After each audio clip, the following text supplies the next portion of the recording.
What's up, SEC fans, college football fans, or just quarterback fans in general? Welcome to another QB Spotlight video. And today we're going to do something a little bit different. We're going to start doing a weekly preview over every quarterback in the SEC and the defense that they're going up against and what they need to do to be effective. And we're going to preview the defense just briefly, right? So we're just going to spend about 1 to 2, maybe 3 minutes over kind of each game and just kind of give our 2 cents on the whole game and just kind of what the quarterback needs to do, right? So we'll do this and we'll see how it goes. And if people hate it and no one watches it, then maybe we won't do it for the whole season. But hopefully it is semi-successful. And if it's something y'all like, let us know. And we've been asked to do some like QB live shows, some live shows. We've never done a live show on YouTube before. So if that's something y'all are interested in, and where we cover all quarterback topics, regardless of the conference, let us know. Maybe we'll try to do a live show one afternoon and see how that goes. But anyways, today is going to be all about the SEC and the SEC quarterbacks and the defenses that they're going up against. So if you like SEC football, quarterback content in general, just college football in general, please consider subscribing to this channel. We do mostly quarterback content. And if you like quarterbacks or just college football, yeah, consider subscribing and like the video, all that fun YouTube stuff. With all that said, let's go ahead and get into it. And I want to start first with South Carolina and Georgia State, right? I think everyone's excited for Spencer Rattler's first game in a Gamecock uniform, and they're going up against a team that almost beat an SEC team last year. Y'all remember Georgia State played Auburn fairly closely until TJ Finley got in, converting a 4th and 12 or something like that to beat Georgia State. But Georgia State's a middle of the pack defense in the Sun Belt. The one thing that they did last year well was they pressured the quarterback. I think they had 32 sacks or something. I have in my notes. I just didn't look. But they had 30-something sacks last year in the Sun Belt. So they did a good job pressuring the quarterback. But if you're Spencer Rattler here, listen, you know you have a talent advantage. You know you have weapons around you. So if you're Spencer Rattler and you're the offensive coordinator, the one thing you're looking for with Spencer Rattler against Georgia State is just play a clean game, play an efficient game. I know the fans and people want to see Rattler go deep and go off, and especially right off the bat. But listen, you probably don't need to do that against Georgia State's defense. At least hopefully you shouldn't have to do that, right? Now with that said, you're still going to have to make some throws. But if you're Rattler, you want to play clean. You want to come out and be efficient and just take care of the football and probably use your legs a little bit as well, right? But just play a good, clean game and don't force the issue. You got the talent advantage. The one interesting thing about this game, last time I looked, and this is a Tuesday afternoon / Wednesday morning, depending when you're watching this video, is the Gamecocks are only favored by 13 points, right? You would think that might be a little bit higher.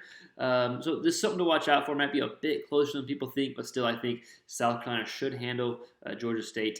And, of course, they have, Rattler's first game, so it's going to be exciting. One more thing about Georgia State. I believe they did upset Tennessee a few years ago, and their quarterback was Dan Ellington, who's now on the coaching staff. Excuse me. He was a stud, someone we like to watch. That was a few years ago. I think Butch Jones was still the coach, if I remember correctly. But anyways, so Georgia State does have a little history of having success against SEC teams. So again, not a complete game you can't pay attention to, but still South Carolina should have the advantage there. Next, let's move on to Georgia against Oregon. So this is an interesting game here. It's one of the biggest games of the whole weekend, essentially. You have an Oregon defense who last year is like middle of the pack-ish in the Pac-12, probably more towards the top, but statistically kind of more middle of the pack-ish in certain categories. But at the same time, they're a talented defense. A lot of people think they're going to be one of the better defenses in the country. So if you're Stetson Bennett, a few main keys, and it's almost just like playing like he did last year. He played a lot better than people gave him credit for. I think his TD to interception ratio is almost like 4-1 or something along those lines. So if you're Stetson Bennett, you want to take care of the football and get the ball out quick. We're going to try to get pressure on him. Of course, the new head coach is the old DC from Georgia, so he probably knows a thing or two about that offense and kind of a thing or two what makes Stetson Bennett tick. But you imagine they want to get the run game going if you're Georgia. You want to control the clock. And then if you're Stetson Bennett, you take care of the football and you get the ball out quick. And you trust your playmakers to kind of win against Oregon's playmakers. But again, Oregon should be a pretty good defense. Should be one of the top defenses in the Pac-12 this year. But if you're Stetson Bennett, you've played in big games already. And so you just go out, do what you did last year. Trust your read, get the ball out quick. And the only time Bennett would get in trouble when he would try to make some like hero ball play, right? When he would scramble some or kind of retreat in the pocket. So just avoid any of those kind of disaster type plays, and they should be in good shape against Oregon. Next, let's move on to two teams that we previewed, or two games that we previewed in pretty good detail.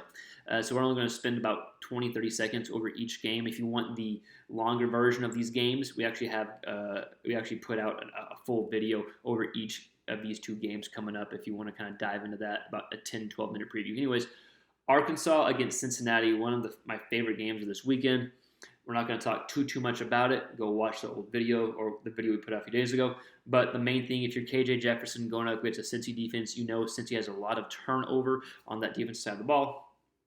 And that, there's a lot of guys playing for the first time or starting for the first time. And so you want to attack the field side. You want to attack where space is. You want to get the ball to your playmakers and do it often. And then you want to just take care of the football like any quarterback, right? But then run that RPO efficiently and trust that eventually, even if it's not right off the bat, that your guys are going to take over the Cincy defense. So again, if you want to watch the full breakdown and kind of what we really think Cage needs to do, go back and watch the video from a few days ago. Next, let's jump into Utah against Florida. And again, this is another video we did a full breakdown on, so we're not going to spend too much time. If you want a full kind of deep dive on it, go watch the video we put out yesterday.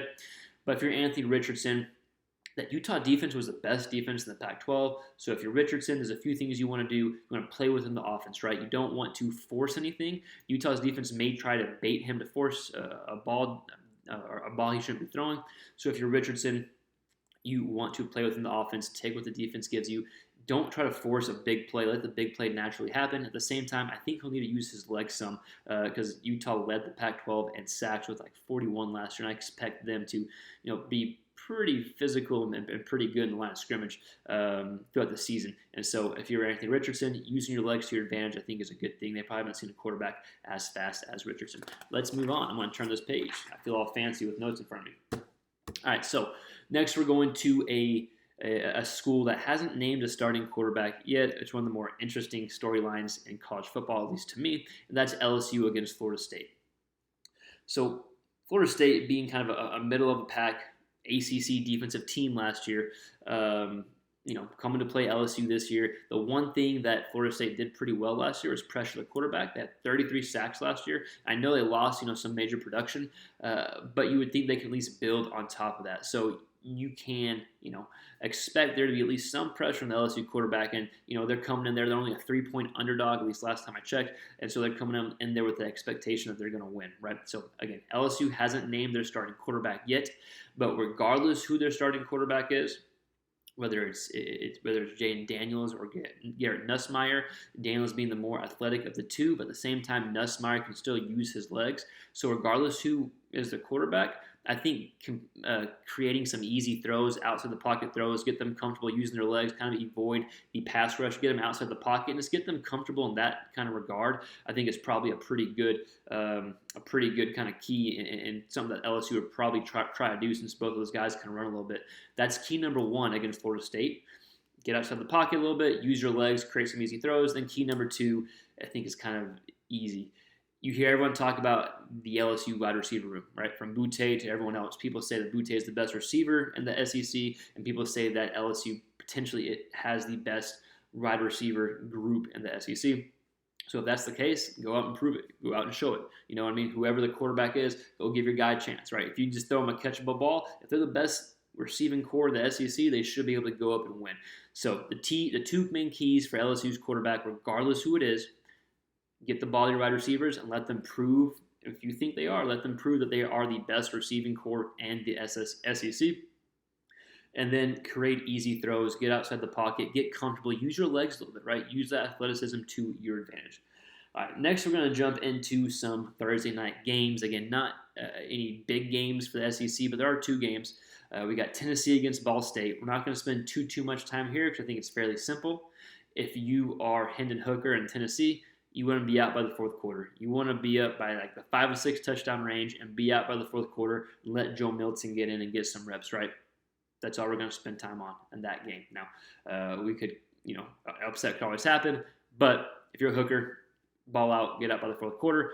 The next game on Thursday night is going to be Mizzou against Louisiana Tech.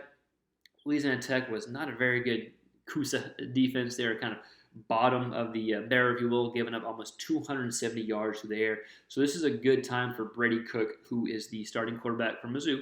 It's a good time for Brady Cook to get his feet wet. Even though he played some last year, right? He got some valuable reps, got some real playing time.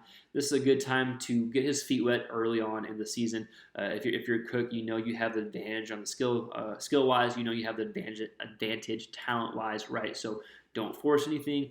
Trust the defensive. Oh, not the defense. Trust your offensive scheme and your offensive play calling. Play within the system, and you should be fine. But you never want to take a Kusa team too lightly, right? You never know what could happen. All right, so let's move on to a really intriguing game, and that's Mississippi State against Memphis. So the defense for Memphis was towards the bottom of the AAC, bottom in passing yards too, but they did upset Mississippi State last year. It was a crazy game. I don't know if y'all remember that game, but if y'all are a Mississippi State fan or Memphis fan, you of course do. If you're an SEC fan in general or college football fan in general, go back and watch the last quarter of that game. It's pretty crazy. But anyways, Memphis won. But still, Mississippi State's the more talented team. You have to imagine that they have kind of that revenge factor on their mind, and they got quarterback Will Rogers, who is one of the most accurate quarterbacks. Most accurate quarterbacks in all of college football. So if you're Will Rogers, if you're the Mississippi State team, knowing that the main thing is you just want to avoid the 3 and outs, because sometimes in a leech offense, you have a lot of pass plays, short pass plays, but if you get 2 drops, or if you have 3 straight incompletions, no time comes off the clock, and then you give the ball right back, and your defense does not get a lot of breaks, right? So Mississippi State's like a 2-touchdown favorite right now, maybe 15-point favorite right now. Mississippi State should win handily, but that was the same thing being said last year. So this is an interesting game, one to keep your eye on. Again, if you're Mississippi State and Will Rogers, avoid 3 and outs, continue to be accurate, stay on the field, right, and give your defense a break, and you should be okay. But Memphis has a decent little quarterback, and Memphis, they always are pretty competitive in the American, so not a team to take lightly by any means. Let's move on to another game that involves a school that has not named a starting quarterback yet, and that's Ole Miss, right? Ole Miss versus Troy. Troy's a good Sun Belt defense, right? And they were good against the pass last year too. However, Ole Miss has the advantage by far at the talent or at the skill position. So regardless if it's Jackson Dart or Luke Artmeyer, again, if someone, they may have been named by the time you watch this video, but regardless who's a starting quarterback, you've got some absolute weapons, some of the best weapons in the whole SEC. It shouldn't be that hard to be the quarterback against a Troy defense. You just want to get them the ball and let them take care of the rest, right? At the same time, Troy has upset some SEC schools, upset LSU a few years ago. So not a team you want to take lightly, but still with the talent you have, if you're the quarterback, you just take care of the ball and get the ball to your playmakers. Next, let's go to Kentucky, Miami, Ohio. Miami, Ohio is one of the top defenses in the MAC. I feel like Miami, Ohio always gives bigger schools a challenge, right? So if you're Will Levis, building a connection with your wide receivers, I think, is key in this game, especially because you lost your top go-to guys from last year, right? So now you're building some new go-to receivers, and so you want to build that connection. One, you want to take care of the football, because that's something he struggled with last year, right? I think he either led the SEC in picks or was second or tied with Emory Jones from Florida. So take care of the football, and this is a good game to start, right, against a MAC opponent. And then the last thing you want to do, I think, just at the beginning of the game is just get comfortable using your legs some. I always like with athletic quarterbacks or quarterbacks that can run, get them running a little bit, have them take a hit, get them comfortable. So those are the keys for Levis. Get comfortable with your receivers, start running the ball, maybe early in the game, get 1 or 2 runs in, and then just take care of the football. That's key for every quarterback, but especially a quarterback who threw the most or second to most interceptions in the SEC. All right, let's finish this thing up. We're almost done here. At Alabama versus Utah State, not much to add here. Bama's a 40-point favorite. Young shouldn't need to be used much, and he definitely shouldn't need to throw very much. That's all I got in the game, right? All right, let's move on to Texas A&M, Sam Houston State. Haynes King starting. If you're Haynes King, you just stay healthy, get some. You want to just get some more reps in you against the FCS team, and hopefully you're out by the fourth quarter. I will say this, Sam Houston State's a good FCS team. They're always pushing for the national championship, and they'll be an FBS team next year in Coosa. But still, if you're King, you want to be out by the fourth quarter. Auburn versus Mercer. TJ Finley getting the start. Kind of the same thing that we just talked about with A&M and Sam Houston State. Get Finley some reps. Hopefully you're in a good position where you're out by the fourth quarter. And last but not least, Vanderbilt against Elon. If you're Mike Wright, the quarterback, just do exactly what you did against Hawaii, and you'll be A-OK. All right, guys. So that's all I have for today. Again, just spend a few minutes over each game talking a little bit about the defense and then talking about what the quarterback needs to do. And if you want more of a detailed dive over some of those games, just let us know. We're going to choose 2 games per week to do kind of a more deeper dive over the quarterback and the defense. This week was Arkansas and the Florida game. So again, we have those videos out if you want to go check those out. But yeah, that's all we got for today. So if you like the video, please consider subscribing, like the video, all the fun YouTube stuff, and let us know in the comments below your thoughts on all these SEC games, and if you would like a QB live show, right, a QB Spotlight live show. If that's something that's of interest to anyone, let us know. We'll start doing that, and we'll receive questions during the show and all that fun show stuff. Anyways, we'll see you next time on the next quarterback-related video.